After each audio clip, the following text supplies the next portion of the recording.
ሰላም ጤና ይስጥልን የአሻም ተከታታዮች እንደምን አላችሁ? ለዛሬ ዕለተ ሰኞ ሚያዝያ 20 ቀን 2017 ዓ.ም ያዝንላችሁ የአሻም 7 ዜናዎቻችን የሚያልፉበት ሰዓት ላይ ደርሰናል። እኔ የዕለቱ ተረኛ አሳላፊ ሙሐመድ ንጉስ አብዱ አብሬያችሁ ቆይታ አደርጋለሁ። በቅድሚያም ርዕሰ ጉዳዮቹን በማስተዋወቅ እንጀምራለን። መንግስት ባለፈው ሳምንት በችግር ውስጥ የነበሩ 3240 ኢትዮጵያውያን ዜጎች ከሳውዲ አረቢያ ወደ ሀገር ቤት መልሻለሁ አለ። የአሜሪካ የዓለም አቀፍ ልማት ፋይናንስ ኮርፖሬሽን በኢትዮጵያ በአይሲቲ በማዕድን በመሰረተ ልማትና ግብርና የኢንቨስትመንት ላይ የመስራት ፍላጎት እንዳለው ተገለጸ።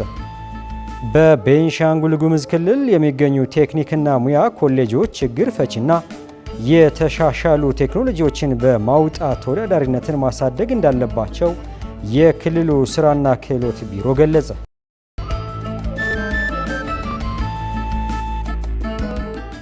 መንግስት ባለፈው ሳምንት በችግር ውስጥ የነበሩ 3240 ኢትዮጵያውያን ዜጎች ከሳዑዲ አረቢያ ወደ ሀገር ቤት መልሻለሁ አለ። ባለፈው ሳምንት በተደረገ 9 ዙር በረራ 2745 ወንዶችና 479 ሴቶች ከ16 ጨቅላ ህጻናት ጋር ወደ ሀገራቸው ኢትዮጵያ መመለሳቸውን የሴቶችና ማህበራዊ ጉዳይ ሚኒስቴር አስታውቋል።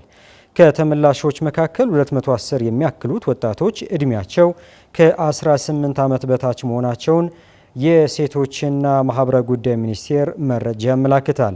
በአራተኛው ዙር በአስቸጋሪ ሁኔታ ውስጥ የሚገኙ ዜጎችን ለመመለስ ታቅዶ ከመጋቢት 3 ቀን 2017 ጀምሮ እየተደረገ ባለው የመመለስ ጥረት እስካሁን 22209 ኢትዮጵያውያንን ወደ ሀገር መመለስ ስለመቻሉ የሚኒስቴሩ መረጃ አመላካች ነው። ሚኒስቴሩ መስሪያ ቤቱ ከሚመለከታቸው ባለድርሻና አጋር አካላት ጋር በመቀናጀት ለተመላሽ ዜጎች በአየር ማረፊያና በማቆያ ማዕከላት ተገቢውን ድጋፍና እንክብካቤ የማድረግና ከቤተሰብ ጋር የማቀላቀል ስራም በትኩረት እየሰራ ስለመሆኑም አስታውቋል። ኢትዮጵያና አሜሪካ በዓለም አቀፍ ልማት ፋይናንስ ኮርፖሬሽን በኢንቨስትመንት መስኮች ላይ እንደሚሰሩ የገንዘብ ሚኒስቴር ገለጸ። በገንዘብ ሚኒስትር አህመድ ሺዴ የሚመራው የኢትዮጵያ ልዑካን ቡድን የዓለም ባንክና አይኤምኤፍ በዋሽንግተን ዲሲ እያደረጉት ከሚገኘው የጸደይ ስብሰባ ጎን ለጎን ከአሜሪካ የዓለም አቀፍ ልማት ፋይናንስ ኮርፖሬሽን ተጠባባቂ ዋና ስራ አስፈጻሚ ዴቪድ ጃጋዲሳን ጋር መወያየታቸው ተገልጿል። የአሜሪካ የዓለም አቀፍ ልማት ፋይናንስ ኮርፖሬሽን በአሁኑ ወቅት የኢንቨስትመንት የትኩረት አቅጣጫዎች በሆኑት አይሲቲ፣ ማዕድን፣ መሰረተ ልማትና ግብርና የኢንቨስትመንት አማራጮች በኢትዮጵያ ለመስራት ፍላጎት እንዳለው ስራ አስፈጻሚው ጠቁመዋል። የገንዘብ ሚኒስትር አህመድ ሺዴ በበኩላቸው በጋራ ለመስራት ዝግጁ እንደሆኑ ገልጸው የልማት ፋይናንስ ኮርፖሬሽን ቡድኑ በኢትዮጵያ ይፋዊ የስራ ጉብኝት እንደሚያደርግም ጋብዘዋል። በተለይም ተቋሙ ፋይናንስ ሊያደርጋቸው የሚችላቸው እንደ አዲሱ ዓለም አቀፍ የኤርፖርት ልማትና ሌሎች የኢንቨስትመንት ፕሮጀክቶችን እንዲመለከቱ እድል እንደሚፈጥርም ተገልጿል። በዩናይትድ ስቴትስ ዋሽንግተን ዲሲ እየተደረገ በሚገኘው የጸደይ ስብሰባ የገንዘብ ሚኒስትሩ አህመድ ሺዴ፣ ሚኒስትር ዴታዎች ኢዮብ ተካልኝ፣ የብሔራዊ ባንክ ገዢው ማሞ ምረቱ እንደሚገኙበት አሻም የገንዘብ ሚኒስቴር ይፋ ካደረገው መረጃ መመልከት ችላለች። የግብርና ሚኒስቴር የሴቶችን ተሳትፎና ፍትሐዊ ተጠቃሚነትን ማረጋገጥ እየሰራ መሆኑን ጠቆመ። ሚኒስቴር መስሪያ ቤቱ በግብርናው ዘርፍ የሴቶችን ተሳትፎና ፍትሐዊ ተጠቃሚነት ማረጋገጥ ለዘርፉ እድገት የላቀ አስተዋጽኦ እንደሚያበረክቱ የሚያስችል በመሆኑ ይህን ለማረጋገጥ ትኩረት ሰጥቶ እየሰራ ስለመሆኑ አስታውቋል።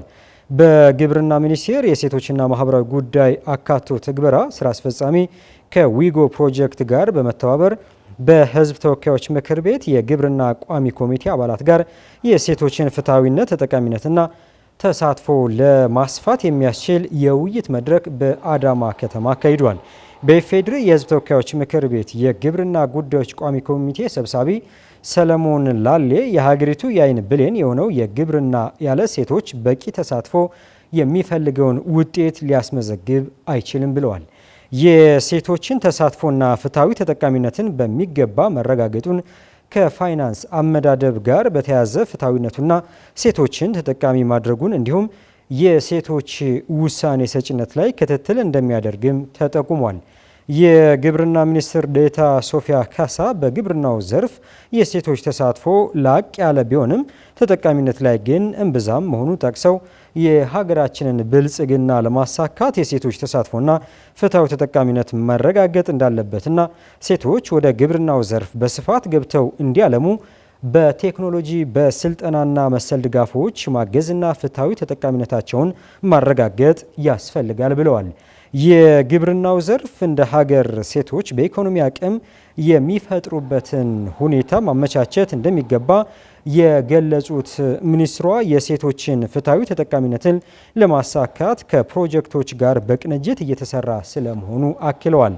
ሚኒስትር ዴኤታዋ አያይዘውም በዛሬው ዕለት ከሕዝብ ተወካዮች ምክር ቤት የግብርና ጉዳዮች ቋሚ ኮሚቴ አባላት ጋር መወያየት ያስፈለገው አባላቱ የግብርናው ዘርፍ ለመከታተል ወደ ታች በሚወርዱበት ወቅት የሴቶችን ተሳትፎና ፍትሐዊ ተጠቃሚነትን በምን ሁኔታ ላይ እንዳለ እንዲጠይቁና በተዘጋጀው ጀንደር ስትራቴጂ ሰነድ ላይ አስተያየት እንዲሰጡበት መሆኑ ገልጸዋል። በሚኒስቴሩ የሴቶችና ማህበራዊ ጉዳይ አካቶ ትግበራ ስራ አስፈጻሚ ገነት አብደላ በበኩላቸው በሀገሪቱ ትልቅ ኢኮኖሚ ከሚያመነጨው ግብርና ሴቶች በፍትሐዊነት ተጠቃሚ እንዲሆኑ ሴቶችን ማብቃትና የሚታዩ ክፍተቶችን መሙላት እንደሚያስፈልግ መግለጻቸው አሻም ከግብርና ሚኒስቴር ያገኘችው መረጃ ይጠቁማል። በቤንሻንጉል ጉሙዝ ክልል የሚገኙ ቴክኒክና ሙያ ኮሌጆች ችግር ፈችና የተሻሻሉ ቴክኖሎጂዎችን በማውጣት ተወዳዳሪነትን ማሳደግ እንዳለባቸው የክልሉ ስራና ክህሎት ቢሮ ገለጸ። ቢሮው ከአሶሳ ዩኒቨርሲቲና ከአሶሳ ቴክኒክና ሙያ ኮሌጅ ጋር በመተባበር ክልላዊ የክህሎት የቴክኖሎጂና ጥናትና ምርምር ውድድር በአሶሳ ከተማ እየተካሄደ ይገኛል። የቤንሻንጉል ጉሙዝ ክልል ስራና ክህሎት ቢሮ ኃላፊ አብዱሰላም ሸንገል በወቅቱ እንደገለጹት ኮሌጆች ችግር ፈችና የተሻሻሉ ቴክኖሎጂዎችን በማውጣት ተወዳዳሪነትን ማሳደግ ይጠበቅባቸዋል ብለዋል። ውድድሩ የቴክኖሎጂ ትውውቅን በማጎልበት ችግር ፈቺ የፈጠራ ውጤቶች እንዲወጡ ያግዛል ያሉት ኃላፊው ተወዳዳሪዎች ያካበቱትን እውቀት የሚያዳብሩበት ነው ብለዋል።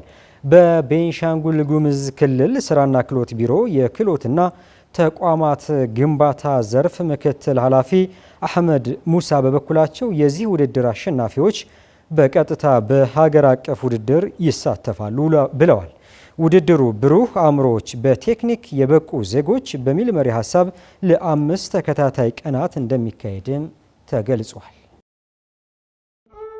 ተመልካቾቻችን ለዛሬ ዕለተ ሰኞ ሚያዝያ 20 ቀን 2017 ዓ.ም ያዝንላችሁ የአሻም 7 ዜናዎቻችን በዚሁ ተቋጭተዋል። ከአሻም ቴሌቪዥን የሚተላለፉ ወቅታዊ ፕሮግራሞች እንዲሁም ደግሞ ዜናዎቻችን ለመከታተል ሁሉም የማህበራዊ ትስስር ገጾቻችን ፌስቡክ፣ ቴሌግራም፣ ቲክቶክ፣ ዩቲዩብ ላይክ፣ ሼር፣ ሰብስክራይብ በማድረግ ቤተሰብ እንድትሆኑን በዚሁ አጋጣሚ ጥሪያችን እናስተላልፋለን። አብሬያችሁ ቆየሁትን የሙሐመድ ንጉስ አብዱ ነበርኩኝ። ከቀሪ ፕሮግራሞቻችን ጋር ደግሞ መልካም ቆይታ እንዲሆንላችሁ እንመኛለን። አሻም ለሁላችን!